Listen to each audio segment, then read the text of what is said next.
Welcome back to another arena video. Our returning guest is SamuraiFoochs. Hey, how's it going, everybody? It's good to have you back. It's been quite a while. Yeah, too long.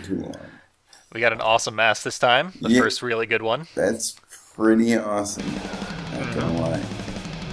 And a good fit, because we're back in the Hall of Mirrors. It's where we fought Mirror Rick for the first time. Ah, right. It's got all those crazy saw swirlies on the floor.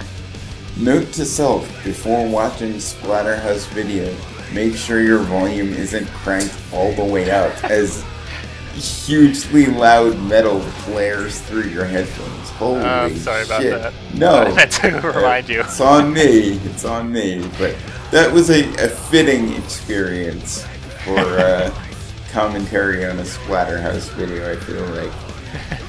Get you in the mood. It's in my face, and that's the way that it should be. And what I'm doing right here for this first wave is I'm setting up for an achievement, and I've now officially set it right up. There it was. Hit all into monsters for killing 6 enemies with the ram attack. Nice.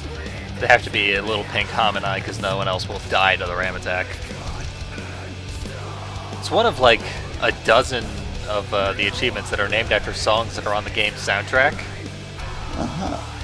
Yeah, that one's named after the Wolf Shirt song from the first time we got a shotgun in the main game. Seems kind of lazy, actually. It really is. Yeah. Like, I like when they use Morbid Dismemberment as an achievement name, but most of the other ones really haven't worked. And, you know, I feel like that's an interesting thing, because some games have, like, the most amazing achievement names ever.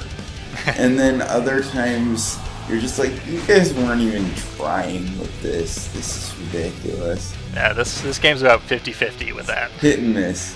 Half the most amazing, half whatever. There's only 2 achievements left in the game, actually. Wow. Yep. And those ones have really good names. We're on the home stretch, then. Yep. You know, this got me thinking, I wonder what the very first achievement ever created was. I mean, we know when achievements started as a thing, approximately. But I wonder what, like, the very first one was. And I wonder if they knew what an avalanche it would create. Well, I did a Let's Play of a Xbox 360 launch title, which had ridiculously horrible achievement names. Right. They were all like, "You completed the 3rd level," was the name of the achievement. I remember those days, for sure. And so I'm sure it was very unimpressive, the first achievement name. And I do remember that when the achievement thing first became a thing, I was like, huh, this is a novelty. And now I'm an absolute achievement whore. And I'm like, I must do this. I must accomplish this. So it worked, I guess. It accomplished what they were looking for, at least for mildly OCD people like me. Yeah, I mean, it really makes people play their games more, which means in the long run people buy less games. Good point. Didn't think of that. So maybe it backfired slightly. Didn't think of that.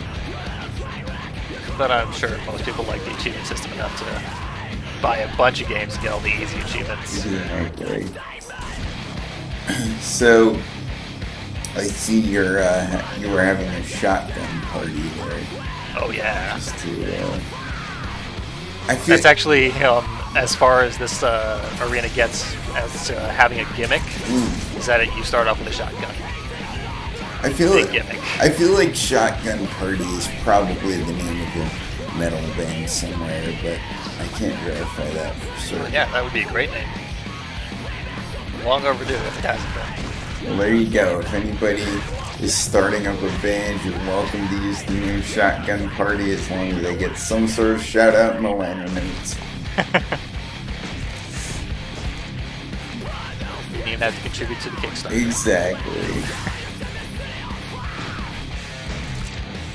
So the first few waves of this arena aren't very impressive, pretty repetitive compared to what we're used to. But it does pick up much much better in the latter half. I seem to remember the last arena video I commented on was much the same way, actually. Yours is pretty much a snooze all the way through. You actually had the worst arena in the entire main game. Well, that's just my luck, isn't it? Yeah, unfortunately.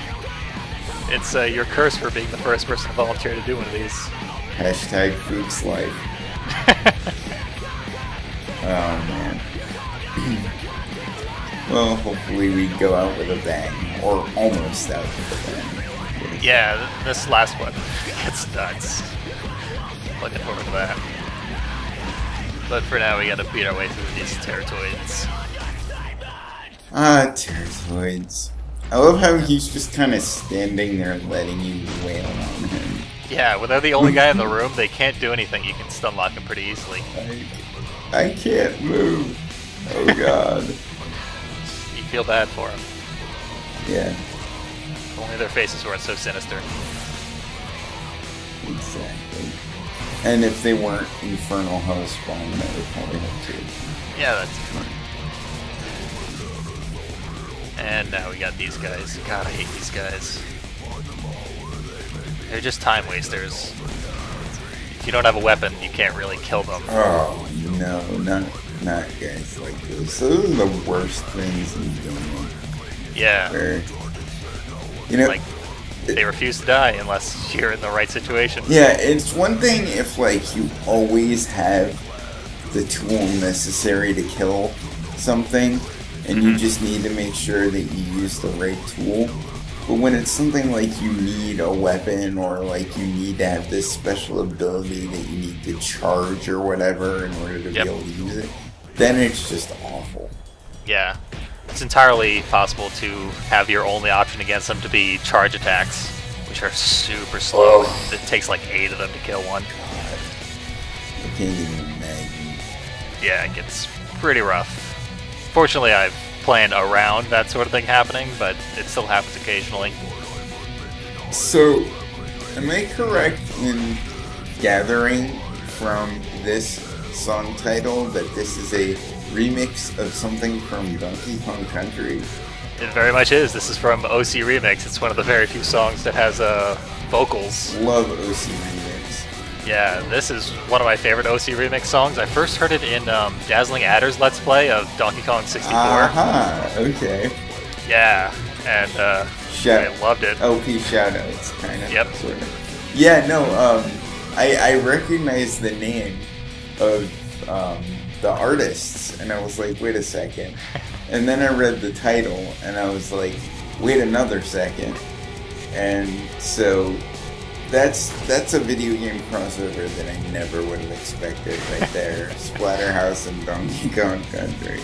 Yep. And in this case, it fits. The wonders of Let's Play and modern gaming, I guess. And the internet, obviously. Yeah. It's weird how much accidental art I've stumbled upon in doing these ridiculous arena videos. Accidental art. That's a good way to put it. Yeah. These are sincerely my favorite videos to do out of the entire Let's Play. Well, then I'm glad I can be along for the party then. Yeah, you're a big part in having made them possible, because if I hadn't had a first volunteer, then I wouldn't have been able to do a second video, and then I wouldn't have been able to get the rest of the volunteers and do the rest of the videos. Oh shucks! I opened the floodgates. In a lot of ways. Maybe it was because my commentary was so terrible, and people were like, "Well, shit, I can do that." I think you did really good with what you had to work with in that Slaughterhouse video. Thanks for the assurances, because that was definitely the chillest thing ever associated with Splatterhouse, I would imagine. Very true. We were just kind of like, yep, this is a thing. Guys blowing up, clouds of blood, you know, it's whatever. Oh man, now we got some flute. Yeah, like I said, this song is incredible. Awesome. It's like if Jethro Tull decided to get into death metal for a second. Yep, which is a great idea. Actually, think about it, Jethro Tull. Jethro Tull is awesome. Oh yeah. No question. So awesome that I felt compelled to tweet about it a few nights ago. Oh yeah. Yeah. Got a lot of shout outs for that one. So apparently Jethro Tull is loved by the Twitter sphere, at least my end of it. Oh, that's good to hear. So not all hope is lost for music, I guess. There's at least that. I love how the heads just go flying up in the air like whee! Oh yeah. Yeah, I love getting at just the right angle where you get all the guys' heads in your arc. There's actually a move that's designed to cut off as many heads as possible inside your area of influence. That is. And I don't own it yet. Oh man. Yeah, I'm gonna get it in the next video. I can't wait to see that. Because that sounds pretty much like the most Splatterhouse thing ever. It's pretty great. That's fantastic. I'm actually going to get it at the end of this video. I technically misspoke when I said there were 2 achievements remaining. There's 3, but I get 1 at the end of this video. And then 2 more next video. I see. Yep. Very cool. I underestimated the moves that I have remaining left that I've never used before. You know, we're going to see next time. They're pretty awesome. Watching this and really thinking about it, it's almost comical how much blood there is in this game, just because I literally, like, I know we talk about people getting desensitized and whatever, but with this game it's almost instant desensitization. Like, I'm sitting here watching this and there's blood just flying all over the place. Yep. Just like coating everything. And I'm just kind of like, huh, that's a thing. You know, it's there are moments when it's literally all you can see because it's covered the entire screen. It almost feels more like Rick is doing like a home improvement project and he's trying to paint a room, you know, rather than actually dismembering things and. Yep. You know, it's a means to an end. Exactly. Greater homes and splatterhouses. He's doing some fucking carpentry. Maybe better splatter homes and gardens would have been better. I've been trying to tie in the title of the game to anything that's actually involved with the game. Because the house plays very little relevance, but if Rick's into home improvement, then... There you go. Right there. Boom. Oh, man. I'm actually very proud of that one right there. Every now and again I come through with something. And this is one of those. Yes, that's why people should follow you on Twitter. Yes, they should. For all the latest occasional brilliance and wrestling updates. Yes! Yes. Always with the wrestling updates. Oh, man. This is basically a wrestling match here. So I can see why you didn't appreciate it. It is. It's extremely violent theater, just like pro wrestling. Yeah. There you go. Slightly more decapitations than most wrestling matches, but just a little bit. Just a little bit. Of course, there are wrestling federations out there in which weed whackers are occasionally used as weapons. So nice. You can find pretty much anything. It's just you probably don't want to watch some of it, to be perfectly honest. So there's this great, this is the only wrestling tangent I'll go on, I promise. But there's this great interview with a guy who's actually now a pretty big star in WWE. He's a rising star, so, you know, he might become something big, but he started in the whole, you know, deathmatch, hardcore wrestling type thing. And he did an interview one time where he was talking about this spot that he and this other guy did with a supposed bandsaw. And obviously it was a fake bandsaw. Yeah. But, you know, they played it off like, you know, it was real. And he said he was shocked at the number of people that actually thought that they had actually used a real bandsaw in this spot. and he was basically talking about he realized at that moment how stupid the people were that they were wrestling in front of, that they didn't realize that that was a totally worked bandsaw with no edge on it whatsoever. I thought that was pretty fantastic. Did they have like gouts of fake blood or something to at least make it convincing? No, what it was he was already bleeding. So, yeah. Actually, I had the pleasure of meeting the guy at one point when I went to WrestleMania. He's one of the fellas that I took a picture with, and I didn't ask him about the bandsaw spot, but he was a really cool dude, and it was kind of comical to hear a deathmatch story in a YouTube video from a guy who's now maybe going to be the next big thing in wrestling. Anyway. Have you name dropped him yet? No, I have not. Dean Ambrose is his ring name. And he is a cool guy, so. Cool. Anyway, yeah, so, this is a game where I can see a real bandsaw being used. If only. You're thinking of Manhunt. Yes. Oh my god. How did I forget that? It's on my 2 LP list. That's one of the few things I remember from Manhunt. Oh yeah. I didn't play the game a whole lot, but I love that game. Why am I not surprised? I feel like there's a running theme. Yeah, you wouldn't be too surprised by my games to LP list. I can't quite put my finger on what it is, but maybe we'll figure out the mystery of you someday. One of these days there will be a biography done. Yes. The life and times. So we finally come upon the final wave. Awesome. And this first part of it is designed to use up all your necro, because the next part is insane and demands a full necro gauge. And it's succeeding on draining my necro here.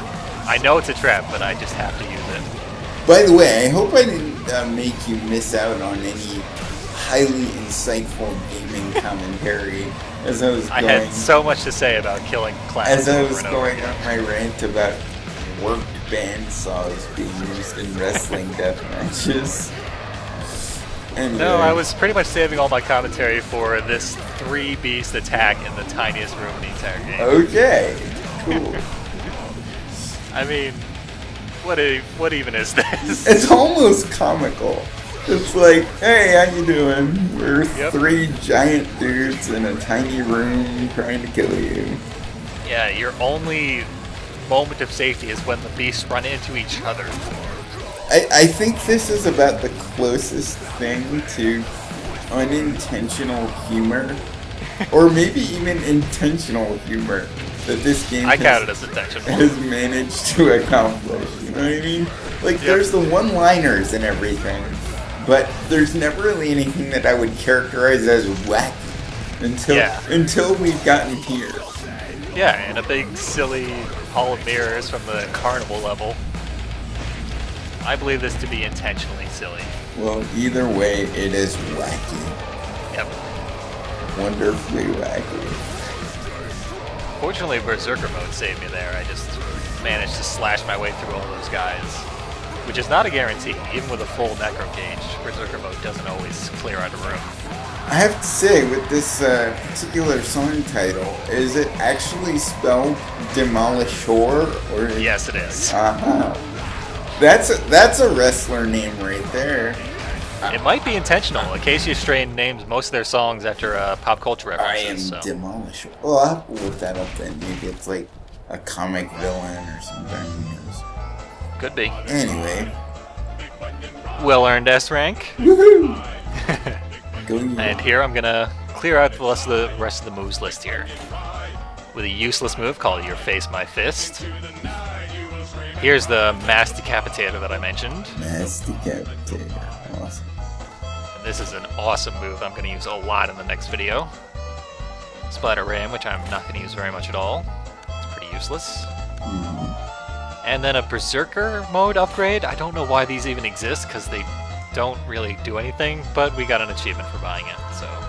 I think the answer to that question is probably because we can. Basically, yeah. So thanks again. Thanks for joining me again, SamuraiFoochs. Thanks for having me. Appreciate it. Really good having you. Good to be here. And I'll see you next time. Bye.